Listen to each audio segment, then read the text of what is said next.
இன்னைக்கு IT sector இருக்கக்கூடிய எல்லா ஸ்டாக்கும் ரொம்ப அடி வாங்கியிருக்கு. இன்ஃபோசிஸ், டிசிஎஸ்லாம் பார்த்தீங்கன்னா கிட்டத்தட்ட 7% கிராஷ் ஆயிருக்கு. ஐடி இண்டெக்ஸே கிட்டத்தட்ட 5%க்கு மேல கிராஷ் ஆயிருக்கு. அதை பத்தி பார்ப்போம். சில்வர் அண்ட் கோல்டோட பிரைஸ் இன்க்ரீஸ் ஆயிட்டு தான் இருக்கு. அதை பத்தியும் பார்ப்போம். ஆயில் இந்தியா அண்ட் ஓஎன்ஜிசி ஸ்டாக்கோட பிரைஸ் கொஞ்சம் கொஞ்சமா இன்க்ரீஸ் ஆயிட்டு இருக்கு. அதாவது க்ரூட் ஆயில் பிரைஸ் இன்க்ரீஸ் ஆகிறனால இந்த ரெண்டு ஸ்டாக்கோட பிரைஸும் பார்த்தீங்கன்னா இன்க்ரீஸ் ஆயிட்டு இருக்கு. அதை பத்தி பார்ப்போம். நம்ம ட்ராக் பண்ணிக்கிட்டு இருக்க டிஐ இந்தியா வந்து பார்த்தீங்கன்னா சூப்பரான ரிசல்ட் கொடுத்துருக்காங்க. அதனால இன்னைக்கு கிட்டத்தட்ட 5% பாசிட்டிவ் வந்து க்ளோஸ் ஆயிருக்கு. அதை பத்தியும் பார்ப்போம். கல்யாண் ஜுவல்லர் ஸ்டாக்கோட பிரைஸ் அதோட ஹையில இருந்து நல்ல லோ பிரைஸ்ல வந்து ட்ரேட் ஆயிட்டு இருக்கு. அதை பத்தியும் பார்ப்போம். டிவிடெண்ட் அதிகமாக தரக்கூடிய பிஜி இன்விட் ஷேரை பத்தி பார்க்க போறோம். அதே மாதிரி டிவிடெண்ட் பிளஸ் growth தரக்கூடிய சூப்பரான ஒரு ஸ்டாக்கை பத்தி பார்க்க போறோம். அதாவது இது ரெண்டுல எது பெஸ்ட் இன்வெஸ்ட்மெண்ட்டா இருக்கும் அப்படிங்கிறது இந்த வீடியோ லாஸ்ட்ல வந்து பார்த்துருக்கோம். இந்த வீடியோல ஒவ்வொரு கம்பெனி பேசும்போதும் சூப்பரான டிப்ஸ் சொல்லியிருக்கேன். கண்டிப்பா அது வந்து பாத்தீங்கன்னா இந்த ஸ்டாக் மார்க்கெட்ல உங்களுக்கு ரொம்ப ரொம்ப யூஸ்ஃபுல்லா இருக்கும். லாபம் எடுக்கிறதுக்கு இந்த வீடியோ ஃபுல்லா பாருங்க. சூப்பரான ஐடியா உங்களுக்கு கிடைக்கும். ஃபர்ஸ்ட் நிஃப்டி 50 பத்தி பார்த்துடலாம். இன்னைக்கு ஷேர் மார்க்கெட்ல வந்து பார்த்தீங்கன்னா நிஃப்டி 50 ஓப்பன் ஆகும்போது நெகட்டிவா ஓப்பன் ஆனாலுமே க்ளோஸ் ஆகும்போது கிட்டத்தட்ட 70 புள்ளி பாசிட்டிவா வந்து க்ளோஸ் ஆயிருக்கு. இப்போதைக்கு வந்து பார்த்தீங்கன்னா 25,794 புள்ளியில வந்து ட்ரேட் ஆகிட்டு இருக்கு. மேக்ஸிமம் இன்னைக்கு எல்லா இண்டெக்ஸும் வந்து பார்த்தீங்கன்னா கொஞ்சம் நெகட்டிவ்ல இருந்தாலுமே போக போக கொஞ்சம் பாசிட்டிவ் வர ஆரம்பிச்சிட்டாங்க. பேங்க் வந்து பார்த்தீங்கன்னா 0.23% பாசிட்டிவாகவும், எம்ஓ டிஃபென்ஸ் மட்டும் 0.73% நெகட்டிவா இருந்துச்சு. சில்வர் வந்து பார்த்தீங்கன்னா கிட்டத்தட்ட 8% பக்கத்தில் பாசிட்டிவா இருந்தாங்க. 2 நாளைக்கு முன்னாடி பார்த்தீங்கன்னா ஃபுல்லாக நெகட்டிவ் போனாங்க. அதுக்கப்புறம் நேற்று வந்து கொஞ்சம் கொஞ்சமாக ரிவர்ஸ் ஆகி மேலே இன்க்ரீஸ் ஆக ஆரம்பிச்சிட்டாங்க. கோல்டு பீஸ் கிட்டத்தட்ட 3% பாசிட்டிவ். ஆட்டோ பீஸ் வந்து பார்த்தீங்கன்னா 1.17% பாசிட்டிவ். பார்மா வந்து பார்த்தீங்கன்னா கொஞ்சம் நெகட்டிவ்ல இருந்தாங்க. ஐடி வந்து பார்த்தீங்கன்னா இன்னைக்கு ஃபுல்லாக அடி வாங்கியிருக்கு. அதை பற்றி நம்ம வந்து அடுத்து வந்து பார்ப்போம். மிட் 150 பீஸ் வந்து பார்த்தீங்கன்னா 0.51% பாசிட்டிவ் இருந்தாங்க. நிஃப்டி 50 பொறுத்த வரைக்கும் டாப் 5 கெய்னர்ஸில் ட்ரெண்ட், எட்டர்னல், ஓஎன்ஜிசி, என்டிபிசி, மேக்ஸ் ஹெல்த் கேர் இருக்காங்க. அதே மாதிரி டாப் 5 லூசர்ஸில் Infosys, TCS, HCL technologies, Tech Mahindra, Wipro, அதாவது ஐடி செக்டார் இருக்கக்கூடிய எல்லா ஸ்டாக்கும் இன்னைக்கு ஃபுல்லாக வந்து கிராஷ் ஆகிருக்காங்க. பார்க்கலாங்க. நேற்று மார்க்கெட்டு ரொம்ப சூப்பராகவே நல்ல ஒரு பாசிட்டிவ் இருந்துச்சு. ஆனால் நம்ம போர்ட்ஃபோலியோ வந்து பார்த்தீங்கன்னா அப்படியே தான் கீழே தான் இருந்துச்சு. நம்ம சப்ஸ்கிரைபர்ஸ் நிறைய பேர் வந்து சொல்லியிருந்தாங்க இது நார்மல் தாங்க. அதாவது நியூஸில் பார்த்தாலும் சரி, எந்த ரீல்ஸு, இன்ஸ்டாகிராம் எதில் பார்த்தாலும் சரி, மார்க்கெட் வந்து பார்த்தீங்கன்னா இன்றைக்கி நல்லா இன்க்ரீஸ் ஆகிருக்கு அப்படின்ற மாதிரிலாம் சொல்லுவாங்க. இன்வெஸ்டருக்கு வந்து நிறைய காசு கிடச்சிருக்கு அந்த மாதிரிலாம் சொல்லுவாங்க. ஆனால் நம்ம போர்ட்ஃபோலியோ வந்து பார்த்தீங்கன்னா கீழே தான் கிடக்கும். அடுத்து வந்து பார்த்தீங்கன்னா மார்க்கெட்டு ஃபுல்லாக கீழே போயிட்டுருக்கோம். ஆனால் அதுக்கு மேலே நம்மளோட போர்ட்ஃபோலியோ வந்து பார்த்தீங்கன்னா கீழே போயிட்டுருக்கோம். இது எல்லாத்துக்கும் நார்மல் தான். அப்புறம் ஒரு சில கட்டத்தில் நம்மளுக்கு தோணும் வேறு யார் தான் இவங்க வந்து லாபம் எடுத்துகிட்டு இருக்காங்க அப்படின்ற மாதிரி. விடுங்க, நம்ம எல்லாத்துக்கும் அப்படி தான் இருக்கும். சில்வர் அண்ட் கோல்டை பொறுத்த வரைக்கும் இன்றைக்கி நல்ல ஒரு பாசிட்டிவில் இருந்தாங்க. சில்வரில் வந்து பார்த்தீங்கன்னா இந்த Tata silver exchange trade fund, அதாவது இதுக்கு முன்னாடி பார்த்தீங்கன்னா சில்வர் பீஸு, கோல்டு பீஸ் பார்ப்போம். நிப்பான் இந்தியா வருது. அதுக்கப்புறம் ஹெச்டிஎஃப்சி எடுத்து பார்த்தோம். இன்றைக்கி வந்து பார்த்தீங்கன்னா டாடா சில்வரை பற்றி பார்க்கலாம். ஏன்னா இது எல்லாமே வந்து பார்த்தீங்கன்னா சில்வர் அண்ட் கோல்டு தான் முதலீடு பண்ணுறதா அர்த்தம். சில்வரை பொறுத்த வரைக்கும் நல்ல இன்க்ரீஸ் ஆகிட்டே இருந்தாங்க. அதுக்கப்புறம் 2-3 நாளைக்கு முன்னாடி ஃபுல்லாக கீழே போனாங்க. இப்போ வந்து பார்த்தீங்கன்னா கொஞ்சம் கொஞ்சமாக லாஸ்ட் 2 நாள் வந்து கொஞ்சம் கொஞ்சமாக இன்க்ரீஸ் ஆகிட்டு இருக்காங்க. பார்ப்போங்க. அப்படியே இன்க்ரீஸ் ஆணுச்சு அப்படின்னா நமக்கு நல்லதான். இன்கேஸ் ரொம்ப கீழே போணுச்சுன்னா கூட நம்ம மறுபடியும் இன்வெஸ்ட்மெண்ட் பண்ணுறதுக்கு நல்ல ஒரு வாய்ப்பாக பார்க்கலாம். சிம்பிளுங்க. அதாவது இப்போ நம்ம வாங்கி வச்சுக்கிட்டோம் அப்படின்னா இன்க்ரீஸ் ஆக ஆக நம்மளுக்கு ரொம்ப சந்தோஷமாக இருக்கும். யாராவது கையில் வாங்கியிருந்தாங்கன்னா கீழே போக போக அவங்களுக்கு ஒரு மாதிரி இருக்கும். ஆனால் இதெல்லாம் வந்து பார்த்தோன்னா எங்கேயுமே போகாது. கொஞ்சம் பொறுமையாக இருந்தோம் அப்படின்னா நம்மளுக்கான லாபம் அப்படிங்கிறது கண்டிப்பாக நம்மளால வந்து ஸ்டாக் மார்க்கெட்லேருந்து எடுக்க முடியும். எக்ஸாம்பிளுக்கு இப்போ போன வாரம் வந்து பார்த்தீங்கன்னா நான் சில்வரை வந்து லாபத்துலேருந்து விற்ற அடுத்த நாள் வந்து பார்த்தீங்கன்னா கொஞ்சம் இன்க்ரீஸ் ஆனிச்சு. அதுக்கப்புறம் ஃபுல்லாக கீழே போயிட்டாங்க. மறுபடியும் நான் வந்து பார்த்தீங்கன்னா கொஞ்சம் என்ட்ரி வந்து எடுத்திருக்கேன். மறுபடியும் இன்க்ரீஸ் ஆனிச்சுன்னா மறுபடியும் எனக்கு லாபம் போகுதுன்னா அப்புறம் வந்து பார்த்தீங்கன்னா விற்றுட்டு வெளியே போயிடுவேன். அவ்வளோதான். நம்ம இப்போ தான் வாங்கணும், நம்ம இப்போ தான் விற்கணும் அப்படிங்கிற எந்த ஒரு அவசியமும் கிடையாது. நம்மளுக்கு ஏற்ற மாதிரி நம்ம வந்து பார்த்தோன்னா ஸ்டாக் மார்க்கெட்லேருந்து முதலீடு வந்து பண்ணிக்கலாம். எல்லாரும் சொல்கிறாங்க 50 வருஷம் தான் நான் அதுலேருந்து வெயிட் பண்ணுவேன், 25 வருஷம் வெயிட் பண்ணுவேன். அப்போல்லாம் எதுவுமே கிடையாதுங்க. உங்களுக்கு ஏற்ற மாதிரி நீங்கள் உங்கள் இன்வெஸ்ட்மெண்ட் ஸ்டைல் வந்து மாற்றிக்கலாம். என்னோட இன்வெஸ்ட்மெண்ட் ஸ்டைல் வந்து பார்த்தீங்கன்னா நல்ல கம்பெனியாக சூஸ் பண்ணுவேன். எனக்கு லாபம் போதும் அப்படின்னு தோணுச்சுன்னா அது 20% இருக்கலாம், இல்லை 15% இருக்கலாம், 30% இருக்கலாம். எனக்கு லாபம் போதும்னு தோணுச்சுன்னா நான் வித்துட்டு லாபத்தை எடுத்துகிட்டு வெளியே போயிடுவேன்.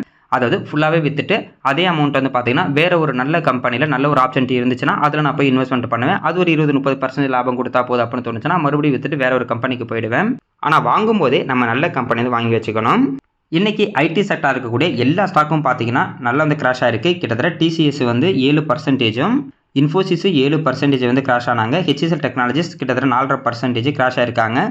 இதுக்கு காரணம் என்னென்னா அமெரிக்காவில் இருக்கக்கூடிய ஒரு கம்பெனி வந்து பார்த்தீங்கன்னா ஏஐ ஒன்று வந்து பார்த்தீங்கன்னா ரெடி பண்ணியிருக்காங்க.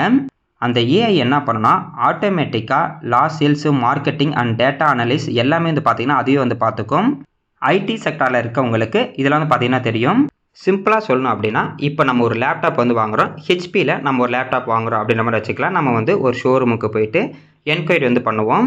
எனக்கு ஹெச்பி லேப்டாப் வேணும் அப்படின்ற மாதிரி நம்ம ஆர்டர் கொடுத்துட்டோம் அப்படின்னா அவங்க வந்து பார்த்திங்கன்னா நமக்கு லேப்டாப் வந்து கொடுத்துருவாங்க. நம்ம டீட்டெயிலாக வாங்கிக்குவாங்க. அந்த டீட்டெயிலை என்ன பண்ணால் ஹெச்பிக்கு வந்து அனுப்பணும். அதுக்கு நடுவில் வந்து பார்த்திங்கன்னா ஏகப்பட்ட ஒர்க் இருக்குது. யார் வாங்கியிருக்காங்க அந்த டீட்டெயில் இருக்கும். இன்வாய்ஸ் வந்து பார்த்திங்கன்னா ரெடி பண்ணுவாங்க. அதுக்கப்புறம் வந்து பார்த்திங்கன்னா அது மெயின்டெனன்ஸு ஃபாலோ பண்ணுறது அந்த மாதிரி பார்த்திங்கன்னா நிறைய ப்ராசஸ் இருக்கும். அது எல்லாமே பேக்கெண்டில் ஹெச்பி கம்பெனியோட எம்ப்ளாயிஸ் வந்து பார்த்துக்கிட்டு இருப்பாங்க. அதுக்கு வந்து பார்த்திங்கன்னா நிறைய சாஃப்ட்வேர் இருக்கும். அந்த சாஃப்ட்வேரை வச்சு நம்ம ஹியூமன் வந்து பார்த்தீங்கன்னா அதாவது எம்ப்ளாயிஸ் வந்து மேனுவலாக வந்து ஒர்க் பண்ணிகிட்டு இருப்பாங்க. இன்றைக்கி ஹெச்பியிலேருந்து ஒரு 10,000 லேப்டாப் வந்து விற்றுருக்கு அப்படிங்கிற ஒரு டீட்டெயில் அவங்ககிட்ட இருக்கும். அவங்க வந்து பார்த்தீங்கன்னா ஹெச்பிக்கு வந்து இன்வாய்ஸ் டீமு இந்த மாதிரி நிறைய டீம் இருக்கும். அது எல்லாத்துக்கும் அனுப்பிட்டு இருப்பாங்க. எம்ப்ளாயிஸ் வச்சு பண்ணும்போது எக்ஸாம்பிளுக்கு இன்றைக்கி ஒரு எம்ப்ளாய்க்கு வந்து பார்த்தீங்கன்னா ஒரு 100 டாஸ்க்குனா ஒன்றும் இல்லைங்க, எத்தனை இன்வாய்ஸ் வந்திருக்கு, அந்த அமௌண்ட்லாம் கரெக்டாக இருக்கா, எங்கெங்கே போயிருக்கு, அந்த மாதிரி செக் பண்ணுற ஒரு ஒர்க் இருக்கும். அது வந்து பார்த்தீங்கன்னா ஒரு நாளைக்கு ஒரு 100 அசைன் பண்ணிட்டாங்கன்னா கண்டிப்பாக அவங்க வந்து அந்த ஷிஃப்ட்டுக்குள்ளே ஒரு 100 முடிக்கணும் அப்படின்ற மாதிரி இருக்கும். ஆனால் இப்போ இந்த சாஃப்ட்வேர் என்ன பண்ணால் ஆட்டோமேட்டிக்காக எம்ப்ளாயிஸே இல்லாமல் அந்த 100 டாஸ்க்கையும் அதுவே வந்து ஆட்டோமேட்டிக்காக எடுத்து எல்லாமே பண்ணிடும். இந்த மாதிரி அப்டேட் வந்தோடனே நம்ம இந்தியன் கம்பெனிஸோட ஷேர் எல்லாமே கீழே போயிட்டாங்க. ஏன் அப்படின்னா நம்ம இந்தியன் கம்பெனிஸ் இன்னமும் அந்த அளவுக்கு ஆர்டிஃபிஷியல் இன்டெலிஜென்ஸுக்கு வந்து பார்த்தீங்கன்னா நம்ம வந்து போகல. அது ஏஐக்கு வந்து இப்போ தான் நம்ம கொஞ்சமாக போயிட்டுருக்கோம். இருந்தாலும் ஆல்ரெடி அந்த கம்பெனி எல்லாமே வந்து பார்த்தீங்கன்னா ரெடி பண்ணிட்டாங்க சாஃப்ட்வேரு.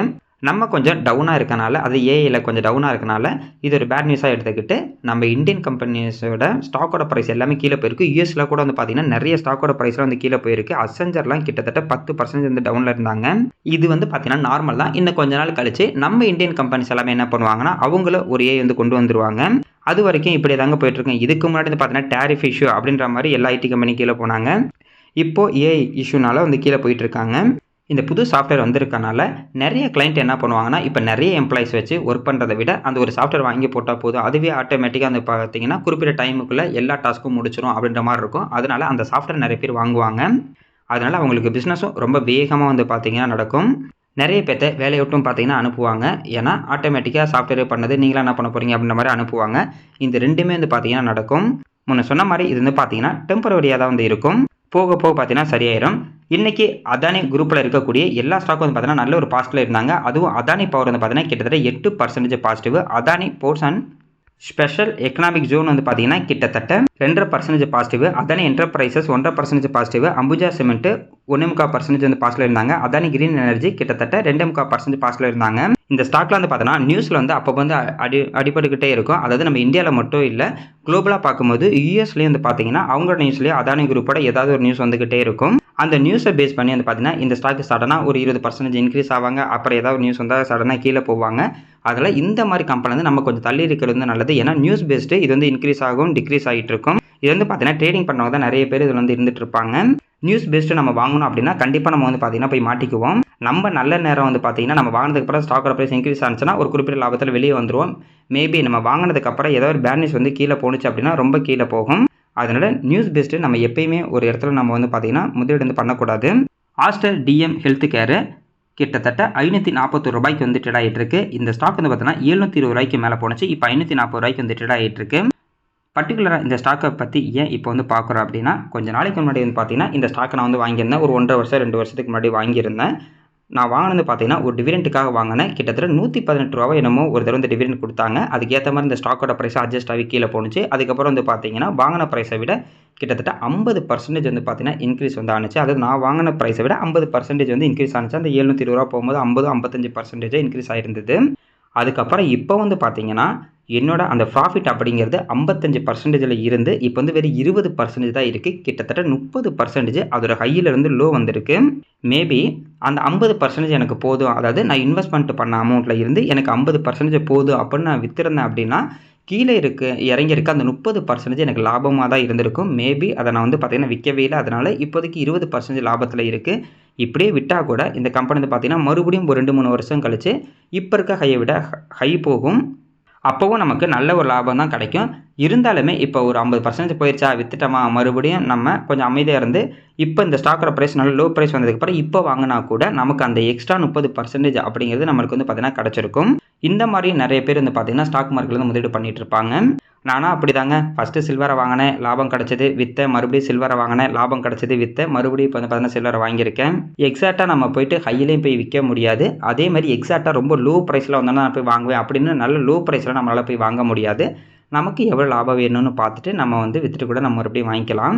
நம்ம ஸ்டாக் மார்க்கெட்டில் இப்படி தான் நம்ம வந்து இன்வெஸ்ட்மெண்ட் பண்ணோம் அப்படிங்கிற எதுவுமே கிடையாதுங்க. ஏதாவது ஒரு ஃபார்முலா இல்லைன்னா ஒரு லாஜிக் இருந்துச்சுன்னா இருக்கிறவங்க எல்லாருமே அந்த லாஜிக்கை யூஸ் பண்ணி நிறைய பணம் சம்பாதிப்பாங்க. அப்படிலாம் ஸ்டாக் மார்க்கெட்டில் தான் பணம் வந்து சம்பாதிக்க முடியாது.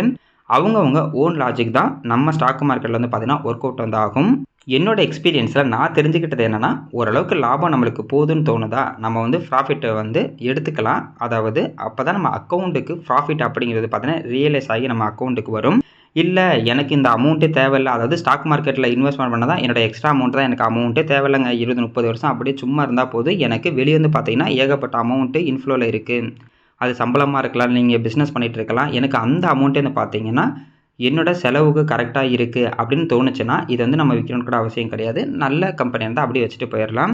எனக்கு ஏற்கனவே வெளியே வந்து பார்த்தீங்கன்னா கம்மியான அமௌண்ட் தான் வந்துக்கிட்டு இருக்குது. ஸ்டாக் மார்க்கெட்டில் இருக்க அமௌண்ட்டை வச்சு தான் நான் கொஞ்சம் ஏதாவது ஒரு செலவு பார்த்துக்கணும் அப்படின்னு தோணுச்சுன்னா நம்மக்கிட்ட ப்ராஃபிட் இருக்கும்போதே நம்ம வந்து பார்த்தீங்கன்னா ஈஸியாக விற்றுட்டு கூட நம்ம வந்து வெளியே வந்துடலாம். இல்லை ஐயோ இப்போ விற்றுட்டா லாங் டேர்மில் இன்னும் ஹோல்டு பண்ணால் நான் 50 மடங்காக இருக்கும், 100 மடங்காக இருக்கும், அப்போலாம் நம்ம யோசிக்கணும் அவசியமே கிடையாதுங்க. அப்படிலாம் யார் யோசிப்பாங்கன்னா அவங்கக்கிட்ட ஏற்கனவே அவங்க செலவுக்குலாம் வந்து பார்த்தீங்கன்னா காசு வச்சுருப்பாங்க. அதனால் அவங்களுக்கு இந்த காசே தேவைப்படாது. ஆனால் நம்மளாம் அப்படி கிடையாது. அதனால் நமக்கு ஏற்ற மாதிரி தான் நம்ம இன்வெஸ்ட்மெண்ட்டை வந்து பார்த்தீங்கன்னா மாற்றணும். வருண் பீவரேஜ் லிமிடெட் இன்றைக்கி இந்த ஸ்டாக்கோட ப்ரைஸ் பார்த்தீங்கன்னா கீழே போயிருக்கு. கிட்டத்தட்ட 450 கட் பண்ணி கீழே போய்கிட்டு இருக்கு. 1.5% நம்ம வந்து நெகட்டிவில் இருந்துச்சு. இந்த ஸ்டாக்கே நம்ம வந்து பார்த்தீங்கன்னா கண்டினியூவாக பார்த்துக்கிட்டு தான் இருக்கோம். கரெக்டாக அந்த 450 கீழே போணுச்சுன்னா 425 இல்லைனா 420, ரொம்ப லோ ப்ரைஸ் பார்த்தீங்கன்னா 420 வரைக்கும் வருது. இப்போதைக்கு இன்க்ரீஸ் ஆகுதுன்னு பார்த்தீங்கன்னா ஒரு 520 ரூபா அந்த மாதிரி வந்து இன்க்ரீஸ் ஆகிட்டு இருக்கு. என்னை பொறுத்த வரைக்கும் இந்த ஸ்டாக் வந்து பார்த்தீங்கன்னா 450 ரூபாய்க்கு கீழே போணுச்சுன்னா அதோட கைக்கு நல்ல லோ ப்ரைஸில் இருக்கிற ஒரு வாய்ப்பாக வந்து தான் நான் வந்து பார்ப்பேன்.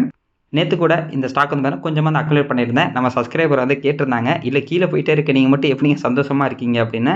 ஏங்க இப்போ 500 ரூபாய்க்கு ஒரு பொருளை வாங்குறதை விட அதே பொருளை 400 ரூபாய் வந்துச்சுன்னா நம்ம சந்தோஷம் தான் படணும்.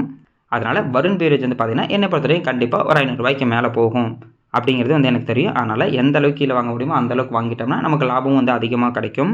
இன்றைக்கும் கொஞ்சம் வாங்கலான்னு தான் இருந்தேன். சரி ஓகே அந்த 425 இந்த மாதிரி போகட்டும், அதுக்கப்புறம் கொஞ்சமாக வந்து அக்னேட் பண்ணிக்கலாம் அப்படின்ற மாதிரி வந்து விட்டுட்டேன். பார்ப்போம், போணுச்சுன்னா வாங்குவோம், இல்லைனா அமைதியாக இருப்போம். அப்படியே இன்க்ரீஸ் ஆனால் கூட நம்மளுக்கு லாபம் அப்படிங்கிறது வந்து வரதான் போகுது.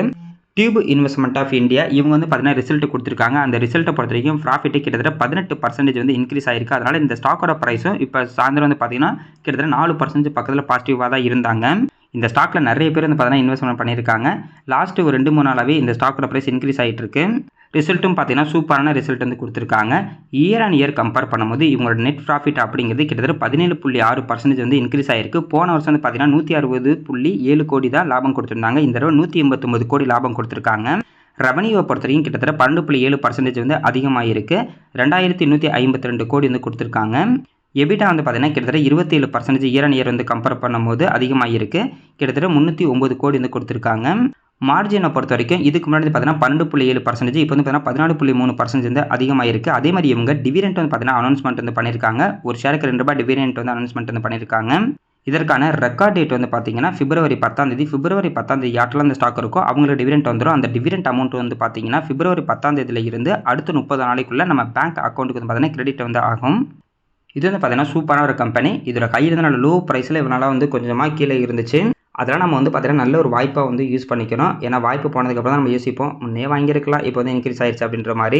அடுத்தது கல்யாண் ஜுவல்லர்ஸ். இந்த ஸ்டாக்கோட ப்ரைஸும் அதோட கையில் வந்து இப்போதைக்கு லோ ப்ரைஸில் வந்து ட்ரேட் ஆகிட்டு இருக்கு. கிட்டத்தட்ட 618 ரூபா இருக்குது. இதோட லாஸ்ட்டு 1 இயர் ஹை இப்போ வந்து பார்த்தீங்கன்னா 388 ரூபாய்க்கு வந்து ட்ரேட் ஆகிட்டு இருக்கு. மார்க்கெட் கேப் வந்து பார்த்தீங்கன்னா 40,000 கோடிக்கு மேலே இருக்குது. இந்த கம்பெனிக்கு எந்த ஒரு பிரச்சனையும் இல்லைங்க. இதுக்கு முன்னாடி நல்ல லாபம் கொடுத்தாங்க. அதுக்கப்புறம் நிறைய பேர் வந்து ப்ராஃபிட் புக் பண்ணிட்டாங்க. அதனால கீழே வந்துடுச்சு. ஸ்டாக்கோட பி ரேஷியோ வந்து பார்த்தீங்கன்னா 43 தான் இருக்குது. கிட்டத்தட்ட 120க்கு மேலே இருந்துச்சு. இப்போ 43 கீழே வந்திருக்கு. பிஜி ரேஷியோ 0.91 வந்து இருக்காங்க. மற்றபடி இந்த கம்பெனி வந்து பார்த்தீங்கன்னா எந்த ஒரு பிரச்சனையும் இல்லை. அப்போ வந்து பார்த்தீங்கன்னா இந்த கம்பெனியோட எம்ப்ளாயிஸ் மேலே எஃப்ஐஆர் வந்து பதிவாயிருக்கு அப்படின்ற மாதிரிலாம் வந்துச்சு. அதுக்கப்புறம் இன்கம் டேக்ஸ் என்னமோ சொன்னாங்க. அதாவது எல்லாமே ரூமராக தான் இருந்துச்சு. அதுக்கப்புறம் இந்த ஸ்டாக்கோட ப்ரைஸும் கீழே வந்துட்டு இருந்தாங்க. இப்போ வந்து பார்த்தீங்கன்னா ரொம்ப லோ ப்ரைஸில் வந்து இருந்துட்டு இருக்காங்க. பார்ப்போங்க, இந்த மாதிரி நல்ல கம்பெனியோட ஸ்டாக்லாம் கீழே வந்துச்சுன்னா அது எப்பயுமே நமக்கு பார்த்தீங்கன்னா நல்ல ஒரு வாய்ப்பாக தான் வந்து இருக்கும். நிறைய பேர் இந்த ஸ்டாக்கில் பார்த்தீங்கன்னா முதலீடு பண்ணியிருக்காங்க. அப்படி இன்க்ரீஸ் ஆனிச்சுன்னா ரொம்ப நல்லாயிருக்கும். இப்போதைக்கு அந்த ஸ்டாக்கோட லோ பிஇ ரேஷியோவில் வந்து ட்ரேட் ஆகிட்டு இருக்கு. அடுத்தது ஆயில் இந்தியா அண்ட் ஓஎன்ஜிசி. கிட்டத்தட்ட ஆயில் இந்தியா வந்து பார்த்தீங்கன்னா லாஸ்ட் ஒரு மாதமாகவே நல்லா வந்து இன்க்ரீஸ் ஆகிட்டு இருக்கு. அதே மாதிரி ஓஎன்ஜிசி வந்து பார்த்தீங்கன்னா லாஸ்ட் ஒரு மாதமாக நல்லா இன்க்ரீஸ் ஆகிட்டு இருக்கு. இதுக்கு வந்து குரூட் ஆயிலோட ப்ரைஸ்லாம் கீழே இருக்குது அப்படின்ற மாதிரி இருந்தனால இந்த 2 கம்பெனி ஸ்டாக் வந்து பார்த்தீங்கன்னா கீழே போயிட்டு இருந்தாங்க. இப்போ வந்து பார்த்தீங்கன்னா கொஞ்சம் கொஞ்சமாக இன்க்ரீஸ் ஆகி மேலே வந்துட்டு இருக்காங்க. ஏன்னா குரூட் ஆயிலோட ப்ரைஸும் பார்த்தீங்கன்னா கொஞ்சம் கொஞ்சமாக வந்து இன்க்ரீஸ் ஆகிட்டு இருக்கு. ஆயில் இண்டியா பொறுத்த வரைக்கும் கிட்டத்தட்ட 540 560 போகிறதுக்கு வாய்ப்பு இருக்குன்னு சொல்லியிருக்காங்க. அதே மாதிரி ஓஎன்ஜிசி வந்து பார்த்தீங்கன்னா கிட்டத்தட்ட 280 290 வரைக்கும் போகிறதுக்கு வாய்ப்பு இருக்குன்னு புரோக்கர்ஸ் வந்து சொல்லியிருக்காங்க. ஏன்னா குரூட் ஆயில் பிரைஸ் வந்து பார்த்தீங்கன்னா இன்க்ரீஸ் வந்து ஆகிட்டு இருக்கு. நிறைய பேர் ஆயில் இண்டியா அண்ட் ஓஎன்ஜிசியை பற்றி கேட்டிருந்தாங்க. அதாவது நாங்கள் வந்து கையில் வாங்கிட்டோம், நிறைய பேர் வந்து பார்த்தீங்கன்னா ரூ. 500 வாங்கியிருக்கோம், ரூ. 250 ஓஎன்ஜிசிலாம் வாங்கியிருக்கோம், ஆனால் ரொம்ப கீழே போய்கிட்டே இருக்கு அந்த மாதிரி சொல்லியிருந்தாங்க. இப்போ எல்லாரும் ரொம்ப சந்தோஷமாக இருப்பாங்க, ஏன்னா இன்க்ரீஸ் ஆயிடுச்சு. இதனால தாங்க நம்ம கொஞ்சம் பொறுமையாக இருக்கணும். ஸ்டாக்கோட ப்ரைஸ் கீழே போகுதா, நம்ம வந்து பார்த்தீங்கன்னா கொஞ்சமாக வந்து அக்குமுலேட் வந்து பண்ணிக்கலாம். அதேமாதிரி இன்க்ரீஸ் ஆகும்போது கொஞ்சம் அமைதியாக இருந்தாவே போதும், நம்ம வாங்கின ப்ரைஸுக்கு ஆட்டோமேட்டிக்காக வந்துடும். பிஜி இன்வெட்டு, பிஎஃப்சி இதை பற்றி பார்த்தலாம். பிஜி இன்வெட்டை பொறுத்த வரைக்கும் எல்லாரும் பார்த்தீங்கன்னா டிவிடெண்ட்டுக்காக வாங்குவாங்க. வருஷத்துக்கு ஒரு ஷேருக்கு ரூ. 12 பார்த்தீங்கன்னா டிவிடெண்ட் வந்து கொடுத்துட்டு இருக்காங்க. கரண்ட் ப்ரைஸ் ரூ. 93 வந்து ரிட்டர்ட் ஆகிட்டு இருக்கு. இந்த ஸ்டாக் லிஸ்ட் ஆனது இப்போதைக்கு கிட்டத்தட்ட 10% வந்து பார்த்தீங்கன்னா நெகட்டிவ் வந்து இருக்கு. அதாவது லாஸ்ட் ஒரு 5 வருஷத்துக்கு முன்னாடி வாங்கியிருந்தா கூட இப்போதைக்கு 10% வந்து நெகட்டிவ்ல இருக்கும். ரூ. 100 5 வருஷத்துக்கு முன்னாடி வாங்கியிருக்காங்கன்னு வச்சுக்கலாம். அவங்களுக்கு வந்து பார்த்தீங்கன்னா வருஷம் 12% டிவிடெண்ட் இன்கம் அப்படிங்கிறது அவங்க பேங்க் அக்கௌண்ட்டுக்கு டேரெக்டாகவே வந்திருக்கும். இன்னொரு சைடு வந்து பார்த்தீங்கன்னா பிஎஃப்சியை பொறுத்த வரைக்கும் 5 வருஷத்துக்கு முன்னாடி ரூ. 100 இருந்துச்சு. இப்போ வந்து பார்த்தீங்கன்னா ரூ. 413 இருக்குது. அப்படின்னா 5 வருஷத்துக்கு முன்னாடி இந்த ஸ்டாக்கில் யாராவது முதலீடு பண்ணியிருந்தாங்கன்னா கிட்டத்தட்ட 3 மடங்கு லாபம் அப்படிங்கிறது பிஎஃப்சியில் வந்து கிடச்சிருக்கும். இதுவே பிஜி இன்வெட்டில் வந்து பார்த்தீங்கன்னா 5 வருஷத்துக்கு முன்னாடி வாங்கியிருந்தா இப்போதைக்கு ஸ்டாக்கை பொறுத்த வரைக்கும் 10% நெகட்டிவ்லையும் வருஷம் வந்து பார்த்தீங்கன்னா ஒரு 12% இவங்க டிவிடெண்ட் இன்கமும் பேங்க் அக்கௌண்ட்டுக்கு வந்துகிட்டு இருக்கும். எப்படி பார்த்தாலும் ஒரு 60% ரிட்டர்ன் அப்படிங்கிறது பார்த்தீங்கன்னா இவங்களுக்கு வந்து கிடச்சிருக்கும் இந்த பிஜி இன்வெட்டில் இருந்து. ஆனால் பிஎஃப்சியில் வந்து பார்த்தீங்கன்னா ஸ்டாக்கோட இன்க்ரிமெண்ட்டே கிட்டத்தட்ட 3 மடங்கு வந்து ஆயிருக்கு.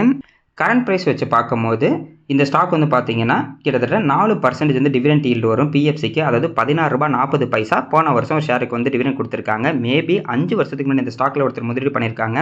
பிஜி இன்வெட்லேயும் முதலீடு பண்ணியிருக்காங்க, இந்த ஸ்டாக்லேயும் முதலீடு பண்ணியிருக்காங்க. அப்படின்னா இவங்களுக்கு வந்து பார்த்தீங்கன்னா 16.4% டிவிடெண்ட் ஈல்டு வந்து பார்த்தீங்கன்னா பிஎஃப்சியிலேருந்து வந்திருக்கும்.